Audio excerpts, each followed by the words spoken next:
So hi everybody, it's T. Falcon Napier. Welcome to the Circle of Brilliance. Today, as I've said at the beginning of the last several sessions, we hope to be able to finish our discussion on emotional intelligence. Over the weekend, Chris sent over this model, the EQI model, and a lot of what it says about emotional intelligence is stuff we've already talked about in other things. But I did think I was curious about why these are depicted as arrows running around the circle. Is this just a design, a choice that whoever did this decided? Or are they saying that self-perception leads to self-expression, leads to interpersonal, leads to decision-making, leads to stress management, which leads back to self-perception? Without doing a deeper dive, those don't feel like a progression to me. And they certainly don't feel like they come full circle, but so I'm kind of curious. So Chris, were you able to identify whose model this is? Yeah, I'm looking it up now inside of that workbook. I could put the link inside the chat, and Yeah, it's not attributing it to a specific person as much as it's copyrighted by this particular organization. So I'm still looking at it. I'm put a link inside of the yeah, chat for everyone. yeah. The EI Training Company, is that theirs? I don't know. Yeah, chat it to panelists and attendees so everybody gets it. Okay, and let me see what page. I think this is page 16. Here's a diagram.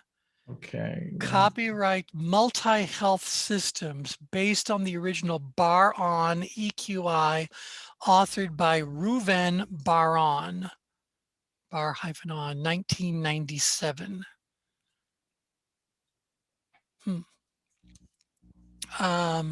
Okay. But that's not their website either. Right. So, okay, so we don't know where this all came from, but I'm just kind of curious, without us doing a deeper dive into any of this. So there we are, a solutions guide. Let's click on that, see where it takes us. Talent development. Ooh, oh, right, this is your catalog. Oh, this is Yeah, on so on page page 16. 16, I believe. Well, this is a cool thing all by itself. Is this all about emotional intelligence?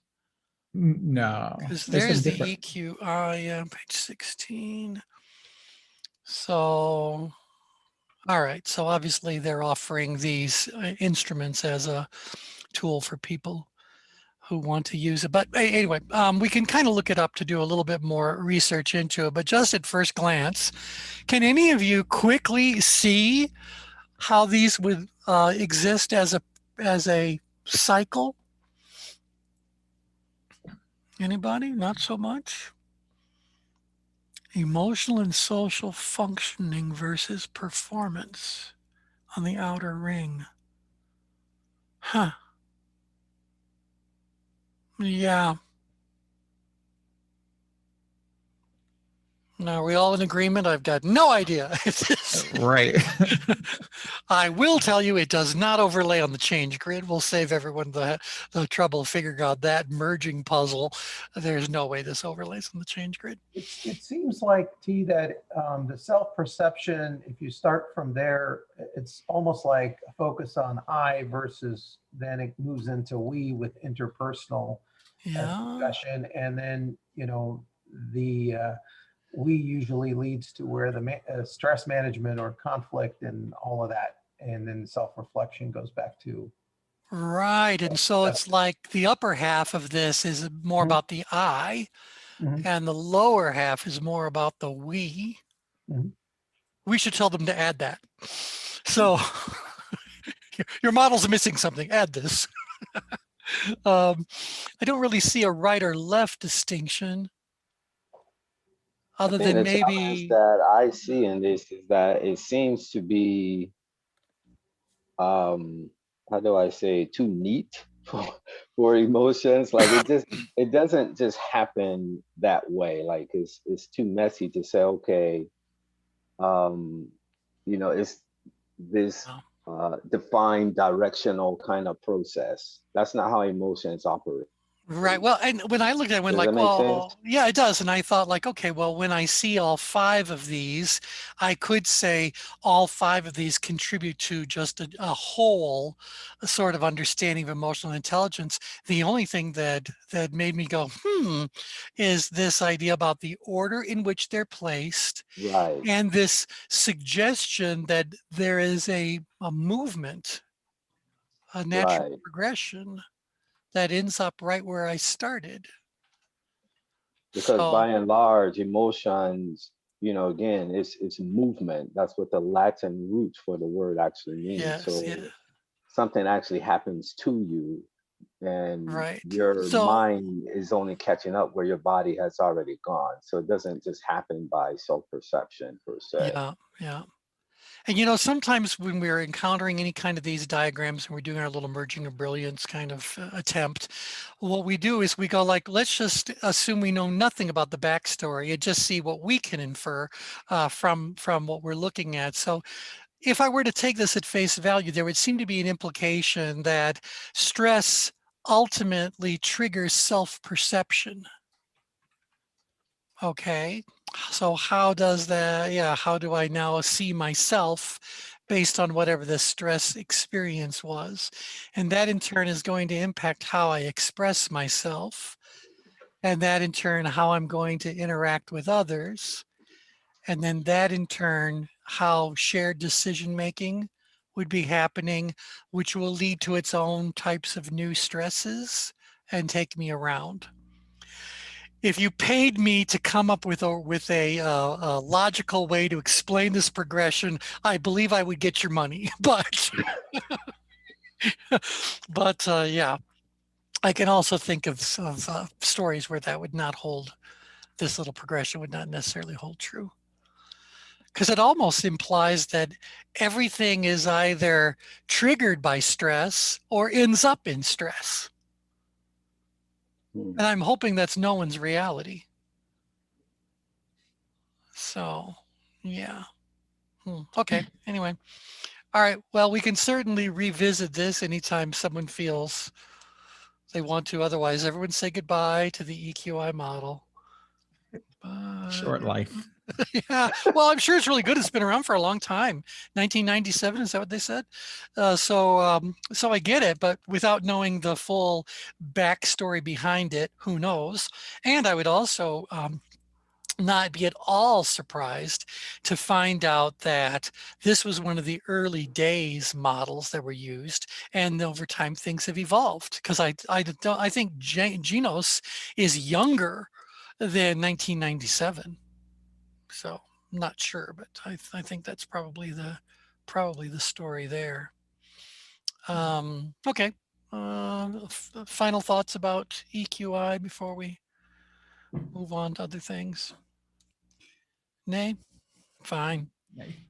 Nay. All right, let me just go to Genos. Now that I'm going back to the Genos page. By the way, I'm looking at the same page that I've shared with you guys on other calls, just to make this as convenient for everyone. There it is yet again. Let's look at about. Now I'm curious to know about Genos. Does it say Genos was formed in August 2002, so at least 5 years after that EQI model was put forward. All right, What so year did yeah, you say the model was developed? What year? the EQI, the little copyright at the bottom of that diagram was 1997. Yeah, that's what I'm finding. Okay. Yeah, 1997. So, all right. So we would think about at some point, Genos said, well, whatever these other versions might have been showing or talking about sequential, we kind of view there as being 6 of these continua. And we want to kind of look at each individual and say to what degree do they place themselves on each of these different continuums. Continui, don't know.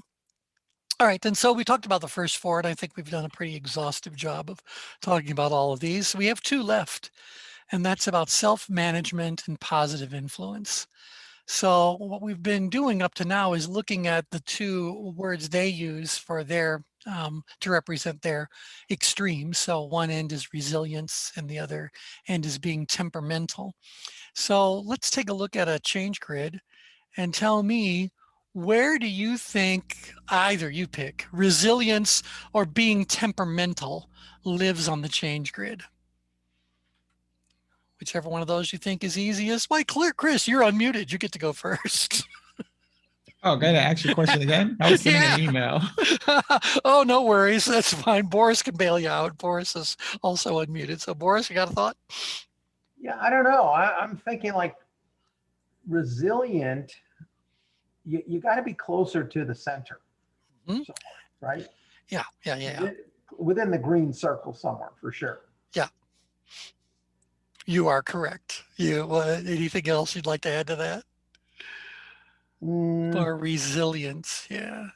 Any place Yeah. in the green circle you think you're Yeah, more likely I to think be? you got to be in the green circle range, and I think you got to be probably, a little bit towards the out grid, I guess you'd call it. Outgrid, yeah. Somewhere in that range, out grid or up grid a little bit, somewhere Yeah. in there. Yeah. All right. Now, Boris, you will be thrilled to know that if I pulled out the comprehensive adjective map and showed you, you would see right there where you've just described is where the word resilient lives. Oh, well. So there you go. Now, for everyone else's benefit on the call, Boris is unique on our call because he's not trained in ChangeWorks. We've had a few conversations, talked about a few principles. So that insight that you just heard him share came from someone who has not gone through hours and weeks of training. So good job, Boris. Oh, T, even a broken clock is right twice a day.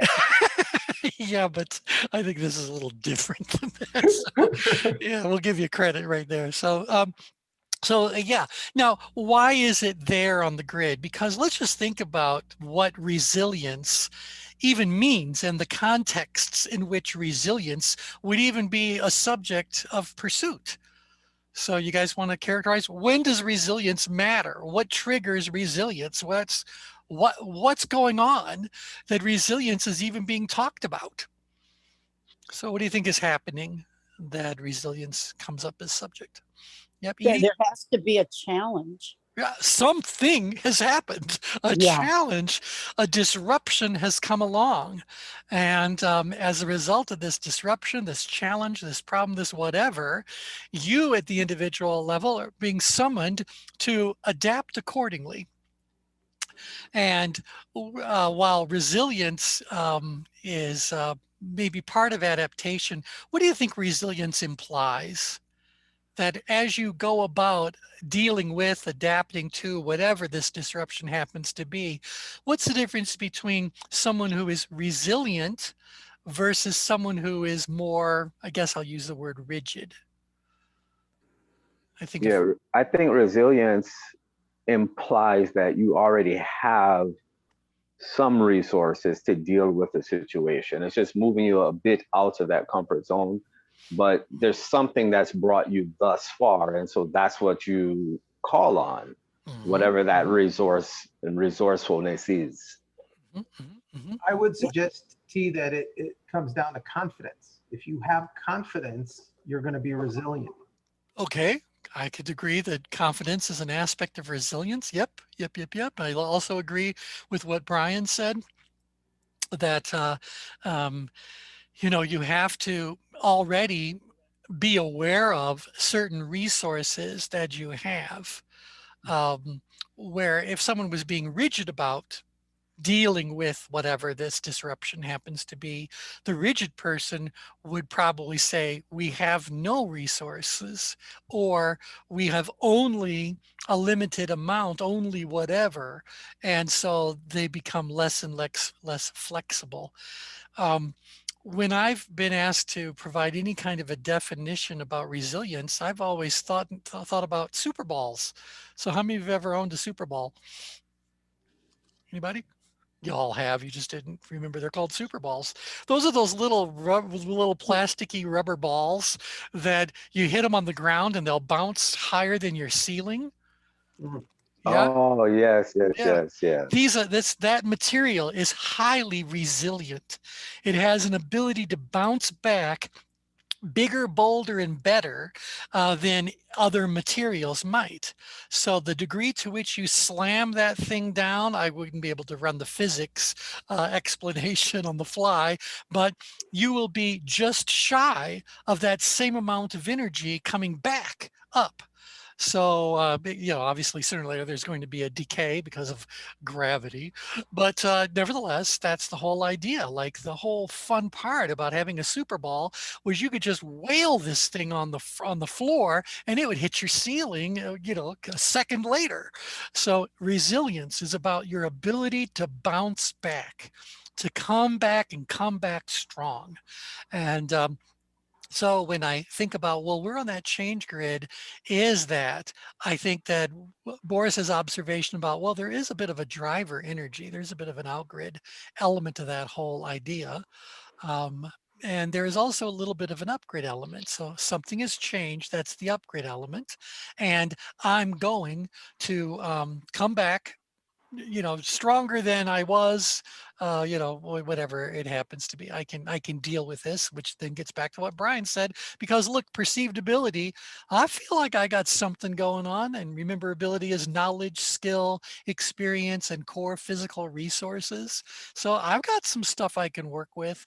And so this to me is where resilience absolutely lives. Let's take it a bit further up the challenge scale. Because it's one thing to be resilient in the face of a challenge of 6 or a challenge of 7. You can all look at the chart and see what I'm doing. Even an 8, and I'm still inside of that green circle. But what happens to resilience when I hit a challenge of 9, 10, 11, even a 12? Do we still have resilience there? How might it be changing, etc.? So let's hear what you have to say about that one. I think you would have still a certain level of resilience. I think the problem is it'd be like pushing against the wall. Yeah. Right? You just, you will not be able to maintain it. It's not a sustainable resilience. Yeah. Right. And so that's exactly what is the dynamic going on here. The challenge is now doing something to the ease with which the resilience can be done, or the resilience is being put to a test. And the way that I've demonstrated this goes back to my Super Ball kind of thing. When I'm out, inside of the green circle, my Super Ball is something I can hold in my hand and I can throw it on the floor. Well, as the level of challenge goes up, just envision this Super Ball gets bigger and bigger and bigger. And it's a heavy ball to begin with. So at a certain point in time at a 12-12, am I resilient? Yeah, but I can't pick up this ball to bounce it. So it's just too much. It's too heavy. So, picture being the size of, I don't know, the world's largest ball of string, whatever city claims fame to that one.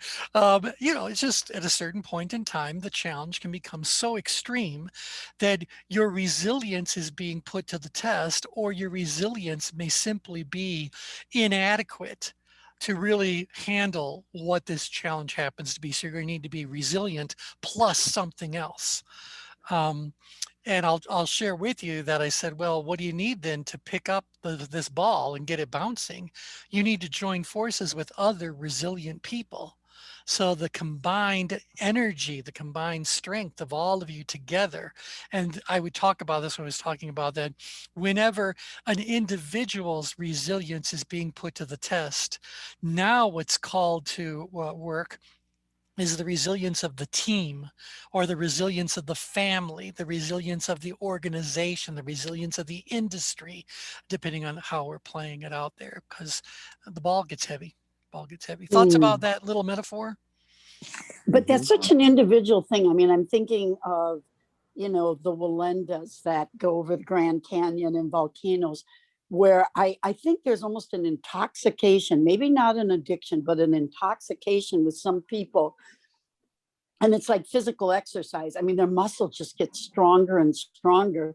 Yeah. They become almost unstoppable. And so the challenge is they get drunk with the challenge. And so I think, we act, adapt, or react. And there are some people that you know, once Yeah, they've climbed one mountain, they got to go for Everest. they And do. They do. and yeah, so I, Now, so let me throw a couple of things from the change grid into that story. As you've just shared it, the Wallendas. When a tightrope walker is walking between two buildings, where do you think they are on the change grid while that's underway? I think they're in the center. I I think they're mean, in the center. I think they're in yeah, the center. yeah, you know what he's saying up there? He's so at peace. He's walking over a volcano Mhm. and he's singing Amazing Grace and just talking about how peaceful, Yeah, like it's I would say if I'm in a sailboat. Yeah. yeah, it's a Zen experience for them when Yeah. they're doing it well. And they, because obviously they're experts at doing that mad kind of activity, they know that if they even step slightly too far up grid and the nerves come kicking into play, or too far out grid, even ever so slightly out grid, and they become a bit emboldened, Mhm. or a little bit down grid, and now they're even assuming anything whatsoever, or in grid, and they're being cautious. Even a slight movement in any direction could end up causing what? Everybody? That's why Granddaddy fell. Yep. It's why Granddaddy fell. Who knows? Was he just a little bit? He was off of his game. So that centered spot on the change grid is the place of Zen, the place And you of know what? actual Too, flow. with Granddaddy, I've always wondered, did he cause his fall? His wife said he has never double checked, triple checked the ropes the night before. For the first time ever, he had anxiety. Yep. So, I mean, was that intuition he was going to fall and then self-fulfilling prophecy? There it Or, is. Well, a you know little what bit. Look, if I'm going to go and double check and triple check something that's outside of my normal way of doing things, Yep. there's an upgrade thought that I'm having, Mhm. right? Mhm. Maybe not Yes. way up here, but even a slightly upgrade thought might be happening. And you're right, that sets into motion a lot of other things. Is he anticipating a problem? So a self-fulfilling prophecy, but he's not in his game. He's not where he belonged to be before he did that. Yeah. So we had that going on. Now compare that to, I don't know the daredevil's name, but in the last several days, someone was trying to jump over something or make some crazy jump, and he slammed into the mountain and died. Ooh, Did you guys see that? ooh, Hmm. So he was one of no. those thrill jumpers who's going to jump over the buses. This guy was jumping over some absurdly long distance. I don't know his name, but you can, Google it if you want to. But anyway, he was off by a tiny, tiny fraction. And instead of his back wheel hitting the crest of the hill so it could come down, it hit just before the crest of the hill, and he face planted. Mm. And the distance he jumped was something absurd.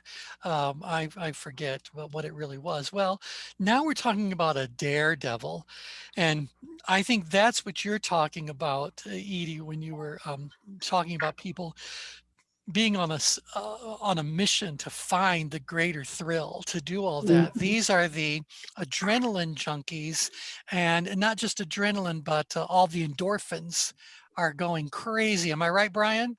Yes. Yeah. Now, where on the grid is that?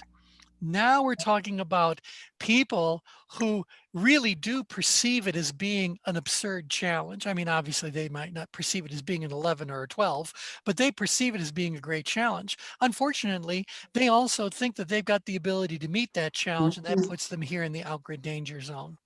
Mhm. In the outgrid danger So zone, essentially, we're dealing with like those, like even with resilience, we're dealing with perspective and perception. So when one changes, it impacts the other. right, right. So I heard a quote last night, T. I was watching some video and they said emotions plus testosterone equals danger.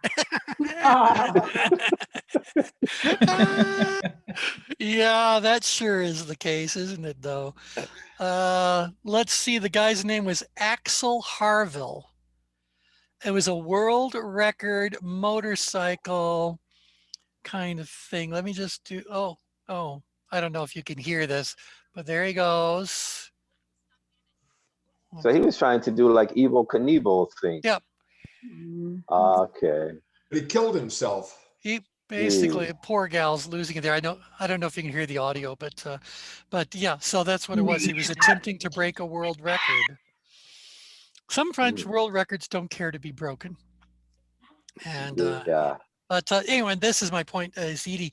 Part of your explanation using the Walindas, I would put them at the center of the change grid.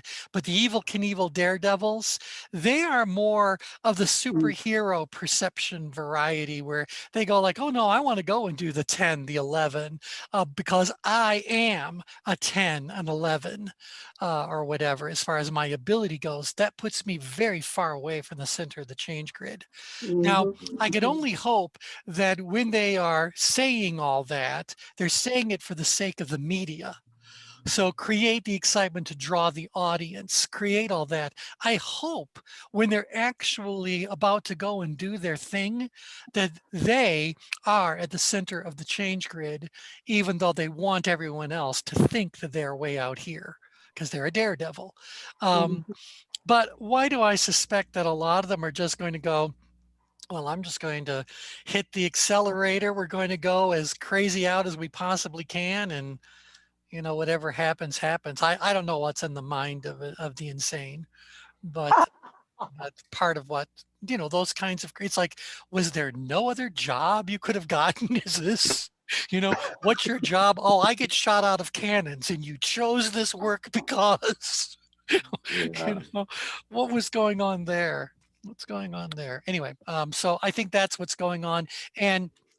But to finish the thing where I was asking Brian, we know that endorphins, scratch that, adrenaline is being triggered at high perceived levels of challenge across the full spectrum of perceived ability.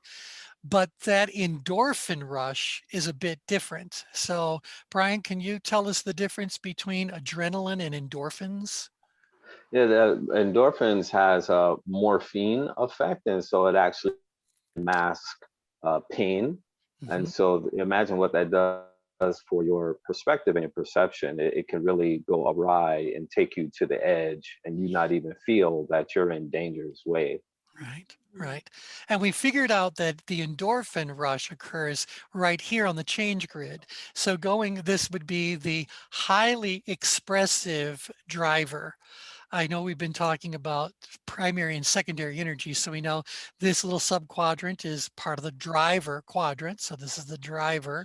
It is in the upper part, which makes it an expressive driver. That's the secondary energy. But we know that there's also a tertiary energy. And in this particular case, I would move a little bit further up and out. That would make me, brace yourselves, that would make me an expressively driven expressive driver or a drivenly expressive driver. I've got a greater dose of both those driver and expressive energies that are coming along behind. So I'm consumed now by just those energies. Well, that's when the endorphins really start getting released. And so, yeah, these are real thrill junkies and, you know, off they go, off they go. Yeah, I wonder so what will pull them back in, because you think about, like, I'm quite a confident person, but I remember, like, in medical school, to build teams that first year, it took us to a challenge course. yes, And so you're only like 12 feet in the air, but enough to kill looking you. up, you Right. know, I Yeah. thought, okay, yeah, I can do this. I don't particularly like heights, but I said, oh, I can do it. It's not a problem. But by the time I climbed up the pole, and then you're on a tension wire that's bouncing, and then I Mhm. looked down, Oh, I yeah. said, okay, hell no, get me down. I don't I don't want to do this. So Yeah, my perspective changed just that fast. And they're like, yeah. oh yeah, but you have the rope, we can, offer you more tension in the rope so that it's tighter and that kind of thing. I didn't want to do it. Right, and you're And wearing a but I safety thought vest looking and all up, that stuff. Yeah, yeah, yeah, right. You yeah, see it.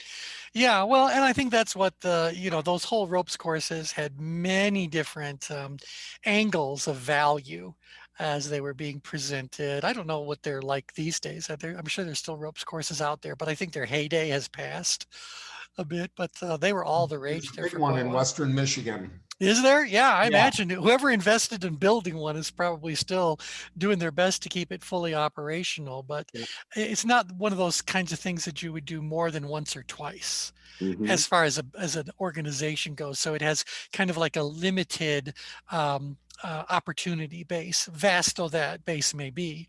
It's just one of those things that had a heyday. And everyone had one, and there was all kinds of, I don't remember any stories of people being seriously injured or dying on one, because there are all kinds of safety precautions, and I'm sure they were insured to the hilt. But nevertheless, but you're right. Now you're talking about someone who will perceive it as being highly challenging, maybe even dangerous. But now, depending on how they perceive their ability, they may come to it as an expressive driver, a driven and expressive. I think in your particular situation, you left that and just became an expressive, an analytical, expressive, and said, I'm not doing this. I'm not doing this. Yeah, so you needed to be about right here. So you would then understand there's all the safety equipment. You don't have anything to worry about. It'll all be just fine. You'll feel really good at the other end, at the other platform, Hmm. or so they say. So, Yeah, yeah. okay, It's there you like go. trust your team. Trust your team. Yeah. I don't know them. Well, they interestingly, if they wouldn't let me do it because I have no depth perception, although I can see out of both eyes, there's such a difference in my vision that I'm considered to be a one-eyed driver. I have zero depth perception. Mm. So they said, no, you can't do it if you don't have any depth perception. And I also can't see a 3D movie effect. So if you go to see a 3D movie, I can't see it. It's just, yeah. Anyway, everyone feel sorry for me. Send money. Oh, Yeah, that's right. Someone sort of GoFundMe page for tea.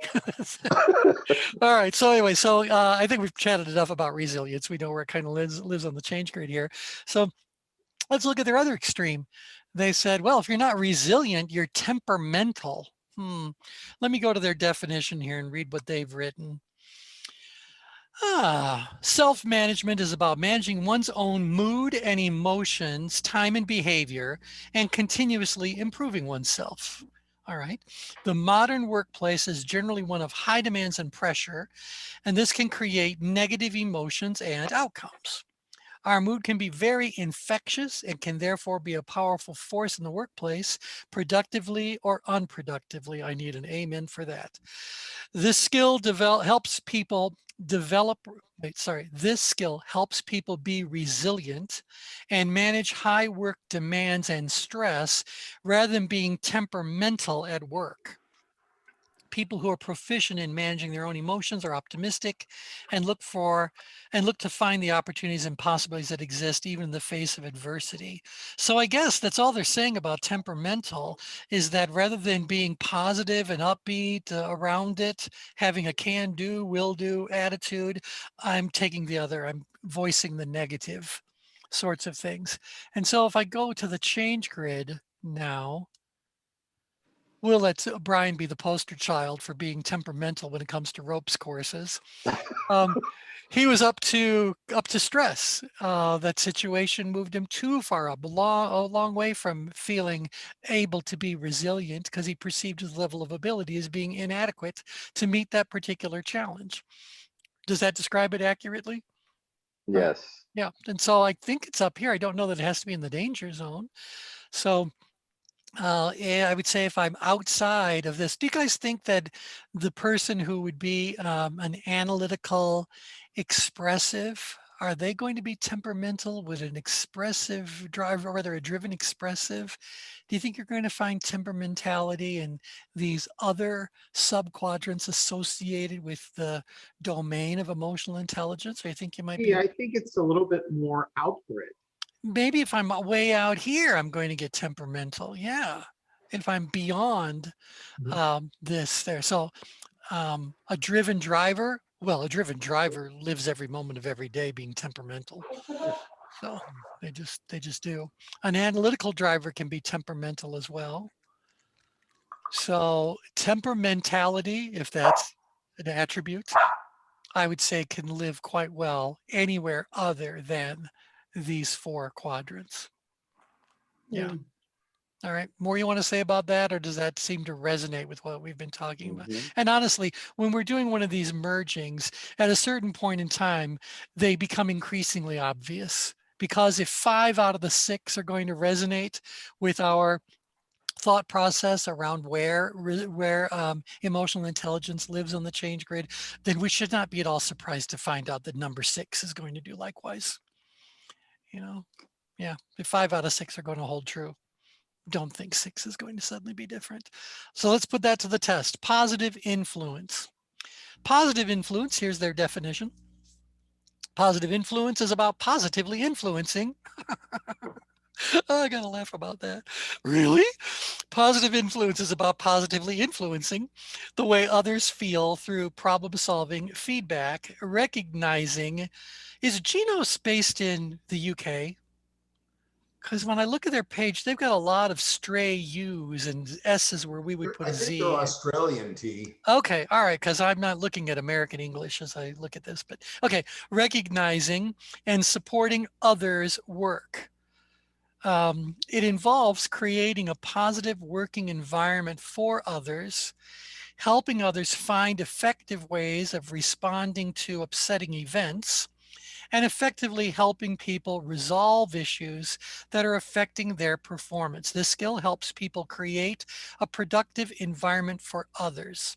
Positive influence equips you with the capacity to encourage colleagues to cooperate and work effectively together. People who can positively influence others' moods, feelings, and emotions are empowering to work and easily motivate those around them. Okay, this is one of those obvious plottings. So of the 4 subquadrants for emotional intelligence, your choices again are amiable driver, expressive driver, driven expressive, and analytical expressive. Which of these 4 do you think resonates most easily with what we've just described for positive influence?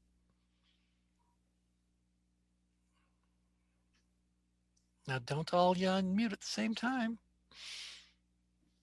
Okay. Well, it's definitely expressive. Expressive. Tell us about expressive before I challenge the definitely part. Well, I mean, I said definitely because of the description that you read in terms of the ability to cause others to shift.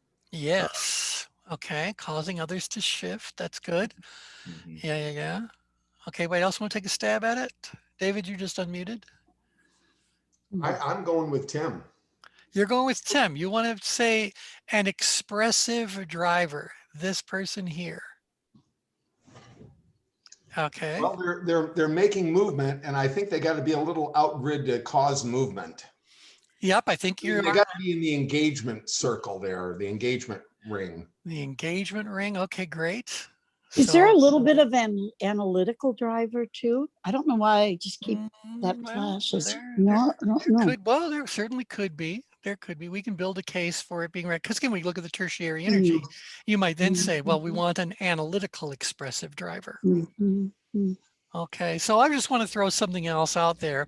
And what I want as I read each one of these impacts, I just want you guys to tell me driver, amiable, expressive, or analytical. And then we'll see if we end up where my head ended up, which is just mine. So positive influence is about positively influencing. So if I say positively influencing, what energy is that? Expressive. That's the expressive driver. The way others feel through problem solving. Analytical. Analytical, a little bit thrown in there. Feedback. Expressive. Feedback, well, yeah, I guess it depends what kind of feedback. If it's feedback that's based on the analysis, then it might be down here a little bit. Maybe it's feedback that's more, and Tim, I'm going to throw you into this discussion, feedback the way HR might provide feedback. Well, what's going on? This is feedback about Isn't that a little enthusiasm. analytical then? There's got to be a little analytical energy going on so far. So let's keep going. It's Recognize. probably also, T, it's also probably situational too. Oh yeah, because, everything. Yeah. you know, because I'm thinking about mediation, the mediation process as well, in terms of the feedback. And so it just depends on where the person's commitment is and how invested they are in the solution. Yeah, yep. All Yeah. right. You know, we're getting really specific now, so let me just throw this out at the risk of confusing somebody. So Boris, you hang in there. So far, are you okay with primary and secondary energies? So far, yes, I'm Far, hanging in there. okay, I'm going to be adding a tertiary energy discussion here, right here, because if I look at this, any of these subquadrants, and I would say to you, I can't plot in the center of any subquadrant. I can't do that. I have to plot at an intersection. And so I'm always going to be leaning a particular direction. And so some of what you guys have said right now, like when it comes to this idea that there needs to be an analytical element, I would say to you, well, do you think then that that's an analytical, amiable driver? Or is that an analytical, expressive driver? I don't think we would say it's an analytical driver. That's not in the domain of emotional intelligence. These are our two choices. So I can have that analytical element, but that analytical element is not in the primary or secondary position. It's there as more of a foundational sort of a thing. Do you guys understand how I've just described that sequence of energies? Yeah. Okay, so because when I go about recognizing and supporting others' work, it involves creating a positive working environment for others. That's amiable. That's that driven amiable or an amiable driver. But now it goes like, well, tertiary energy, am I a driven amiable driver, an analytical amiable driver, an expressive amiable driver, an amiable driver, you know? So I think that by the time we work our way through all this, we're going to find that the range would be between an analytical, amiable driver and an analytical, expressive driver, right along here. You guys okay with what I just said? Yeah. Yeah. Now, I'm going to give this to you guys as a quiz question. If I wrote out analytical, amiable driver, what would that look like as far as text goes? As far as what goes? Text. How do I actually type it out? What does that actually look like? Analytical, amiable. An analytical, amiable driver. What would that actually look like in the labeling system that we use? This is a quiz question for. Concerned about others. Yeah, I'm talking about the actual words themselves, the words analytical, amiable, and driver. What would they look like? Okay, I'll just show you real quick. Here we go. It's like this. Analytical, spelled correctly would be nice. Analytical would be all in lowercase. This is going to prove to be important. Oh, do not correct it. Why does Microsoft insist on trying to be helpful? An analytical, amiable would have one capital letter. Oh, good grief. Learn to type, T. You can't type and talk at the same time. And driver is in all caps. Our nomenclature, if you will, for how we go about labeling energies follows a very strict pattern. The primary energy is always shown in all caps. The secondary energy begins with a single cap, and the tertiary energy is in all lowercase. Now, we do that for just so we can very quickly visually let everyone know the most important, the most powerful energy happening right now is that driver energy. And so whether I am an analytical, amiable driver, let's copy and paste that, see if I can make this work, or I am an analytical, expressive driver. Now, oops, now I'm here. you guys should kind of know by looking at these where it is that we are on the change grid. The driver quadrant, all caps. The sub quadrants start with a single cap. The tertiary energy, that is the degree to which we're shifting inside of that sub quadrant, is where the tertiary energy comes into play. And so when I read these, I can hear that some of them require some analysis. I can hear that some of them require a bit of an expressive energy, some more of an amiable energy. Like, for example, this one that says, I need to help people resolve issues that are affecting their performance. Did anybody just hear the HR department being called into work? Yeah. Yeah. Okay. This is remember, the amiable driver wants to make something happen. The driver energy is primary, but they want to do it by being of concern through concern with people. So this is the domain. The amiable driver is the domain of a good COO. Operations is all about having the right people, doing the right job, making sure they're well trained, well supported, teams are working well together, people are getting along well with one another. That's the amiable driver's wheelhouse. Where the expressive driver is more about motivating people, inspiring people, getting people energized around something. And so as I read this list, some of these felt like it was about helping these people cope, which would be more which of the energies? Helping people cope. Your choices are amiable or expressive. Amiable. Amiable. Amiable. Right. And there where I go like, positive influence equips you with the capacity to encourage colleagues. Encourage, where would you put encourage? Amiable, expressive, somewhere in between? I would say somewhere in between. Somewhere in It between, could because be when I'm amiable, yeah. when I'm encouraging you, I could be coming from a place of empathy, but I could also be coming to you from a place of a little bit of motivation, just a small dose of motivation. And again, I'm encouraging colleagues to cooperate and work effectively together.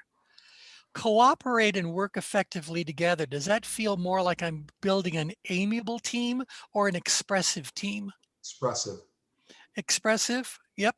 So, and I could put, well, now I'm going back to who said, well, it's all situational.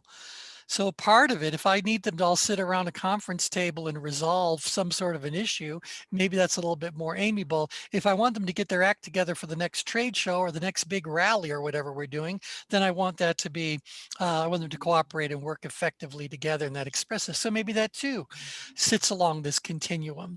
And then as far as them being empowering, I would say that both the expressive driver energy can be empowering and the amiable driver energy can be empowering. The difference is that I think an amiable driver, I'll do it as a quiz question. Which do you think is more focused at the individual level and which do you think is more focused at the general population level? The amiable is the first. Yeah.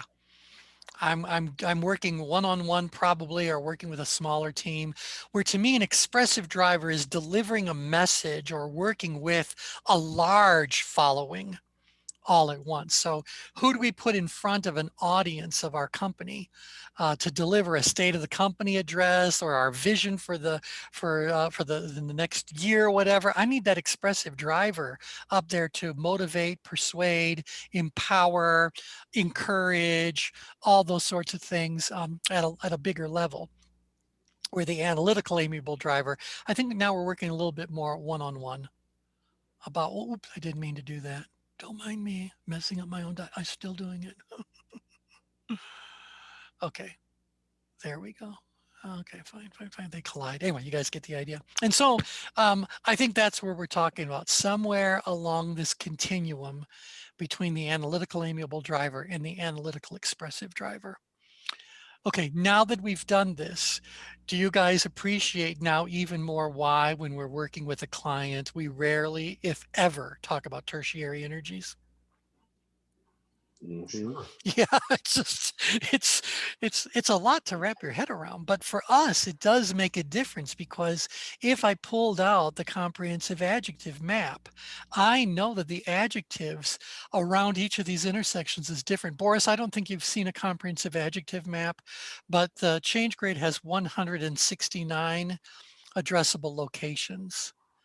And at each of those addressable locations, there is a unique set of adjectives that we can find there that we will not find anywhere else on the change grid. How long So- did it take you to put together that map? 9 months? Oh, please, longer than that. It still has vacancies. If we wanted to get, there's physical room for 10 words at each coordinate pair. And so they're still empty. And mostly it's because as people have been putting together models that describe personality and temperament and behaviors and all that, they tend to ignore in-grid as an energy. You just don't find very many words to describe there. You find an inordinate amount of words, and maybe half of all adjectives would be confined to danger zones. And I'm talking about all the adjectives available in the English language. Half of them are going to be danger zone words or one other. So for whatever reason, we think about, talk about, experience and express ourselves around danger zones at half the time, leaving this like gigantic slice of real estate, the center of the change grid, anything that is not in a danger zone, for the other half. So these words tend to be spread out a lot more than the words in the danger zones. So there are some vacancies. So we consider the comprehensive adjective map to always be a work in progress. The other reason for that is because while the change grid itself is universal, I don't care what culture you go to or what time period you go to it in. Everything we've talked about, stress and all these different energies, it's always going to hold true. But the adjective map itself is very language specific. It's very culturally specific. Not that all cultures don't experience the same things. It's the words that they use to describe whatever that is changes. And so we've always said that when you're looking at our adjective map, you are looking at an American culture, American English. Even if we were to go perhaps into Canada, the UK, Australia, I would still say, I'll bet you anything there's going to be shifts in certain words because in those particular cultures, those words carry a different sort of energy than those words would carry here. Okay, was that more than anyone was asking for? Yeah. Okay. No, See, that was awesome. And I have a dumb question. As you described this, I had this thing pop into my mind around mindset, skill set, and tool set. Mm-hmm. To me, driver is your mindset. Expressive would be like your tool set. I mean, your skill set. And Mm-hmm. analytical is your tool set that you naturally work with. Does that resonate? That's interesting. I would say to you that certainly the more someone plots down into analytical, the higher degree of skill we should encounter. That I would definitely agree with. Mindset, what do you guys think? And by the way, why did I say skill set would probably be down here in the analytical quadrant? perceived ability. Because It's- perceived yeah. ability. There's a direct relationship to it. Well, the other thing that did to me, T, was the distinction between the value of technical skills versus soft skills. Ooh. Because in the HR world, that's always a huge challenge. People are much more accepting of technical skill training than they are of soft skill training. Well, because it's easier. Technical skill training is much easier than soft skill training ever will be. Right. Yeah, because I mean, it's very concrete. Learn this. Did you learn it? Yes. Okay, good. All right, do Yeah. this. Oh, did you do it? Yes, great. Yeah, it's Yeah, and so the soft skills is more in line for me of what we're talking about in terms of emotional intelligence and just this whole idea of how to help people connect better with others. Right. And see, and that's where for Boris to be describing mindset, I wonder if a mindset, well, certainly everybody in every place on the change grid has a certain mindset. But when we're talking about mindset in its most useful state, if you will, most useful expression, that feels like it overlays on what we've been talking about for emotional intelligence. That this is the mindset we want to be cultivating and living, is this mindset that encompasses all that we've been talking about and learning um, about emotional intelligence. And the reason why I bring that up for Boris and others is because driven driver is most definitely a driver, and their mindset is not particularly healthy. It has a certain element, a certain degree to which it proves to be of value, but for the most part, that driven driver, and by the way, now that you've learned tertiaries, there's also a driven driver. So that's, you just get out of their way or you're going to become a casualty. So I don't know that I would say that they have a mindset, but I don't know the mindset would be useful. You also said a tool set. So a tool set, how would you define tool set as a distinction from skill set? Well, for me, the tool set would be what you're intuitively capable of doing without having to think about it very much consciously. And so that's why I said the tool set for me was the analytical quadrant. The skill set was sort of the tertiary, the expressive type of a quadrant, right? Because that's how you naturally would interact there. And then the mindset, I agree with you on the driver in terms of the mindset. I'm not suggesting that the mindset is a useful mindset. It could be a positive or a negative, right? It's your perspective and your mindset that drives that. It's kind of the way it came up in my brain.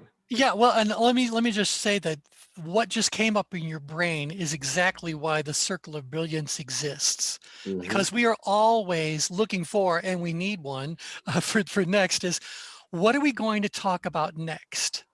And this idea about where is there mindset, is there skill set, is there whatever, how would each of those overlay on the change grid as far as positive versus negative? Because I could certainly say to you that someone who's way up in stress most definitely has a skill set, but their skill set is highly limited and not very, readily available to them or whatever, but they probably have some skill. But so that could be a very interesting thing to overlay.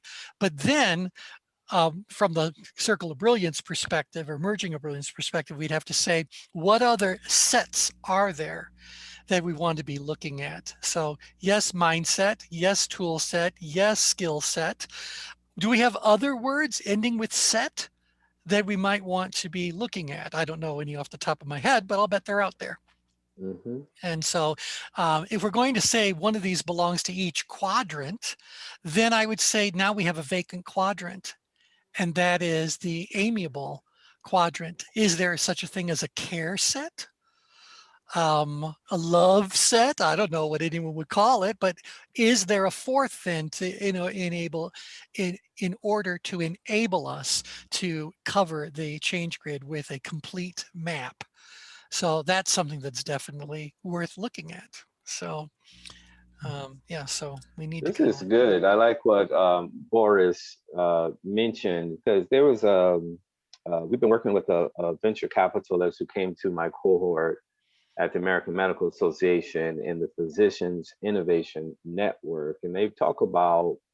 He said for him, and Boris probably can speak to this, but he said one of the most challenging things for him as an entrepreneur that he had to learn how to do that is never really taught in incubators and things like that is how to manage his own psychology.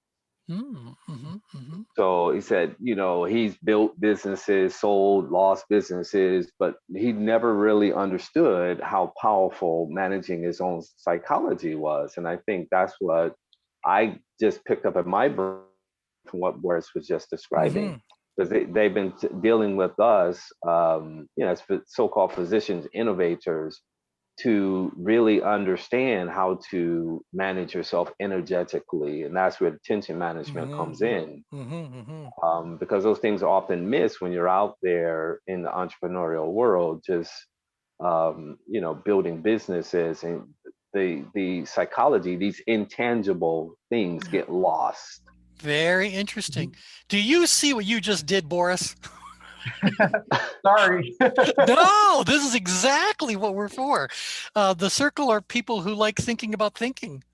Yeah, And like as I was listening to what Brian was saying, I'm looking at the grid, and that driver, right? Dot all the way out grid. And I'm saying to myself, that vertical line that you have that separates the driver right there. Yep. That to me is an important inflection point. Yes. Because that's a driver that is what I would say conscious about where they are, and they may be drifting towards the left introspectively, thinking, okay, how do I be more productive?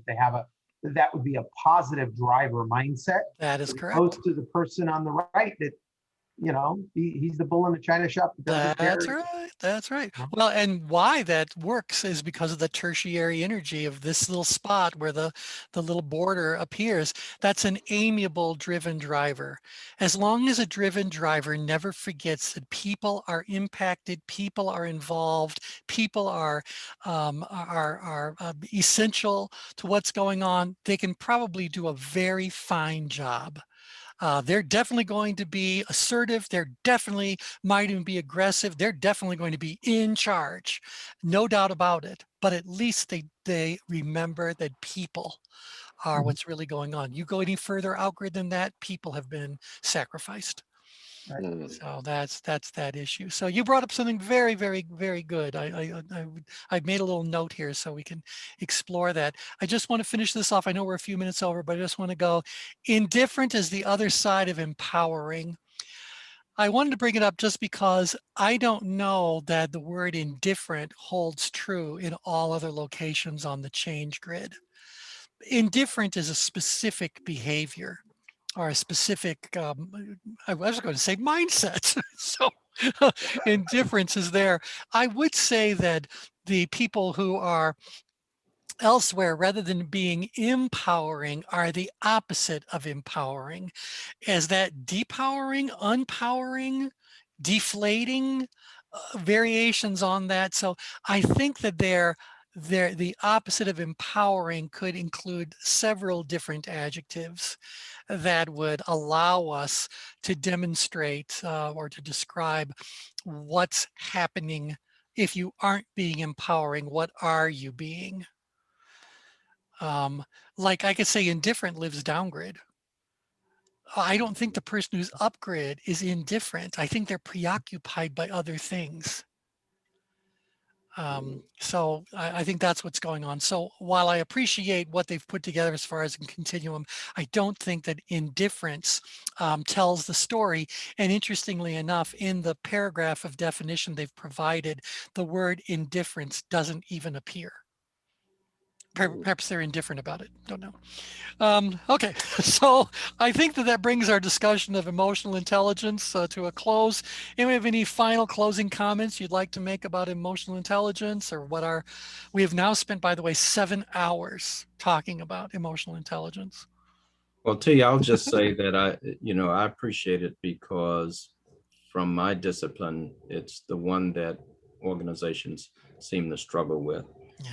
And just I think back to when we were kids in grade school, and you'd come home and the teacher would report how well you played with the other kids, how well you got along. And I tell folks in adult training, it's the same thing. It's just that in our job descriptions, it's must have good interpersonal skills is the way we frame. And we just don't place enough value on what we're discussing today and what we've been discussing the last several weeks within organizations. We don't place enough value there. So, I agree. So true.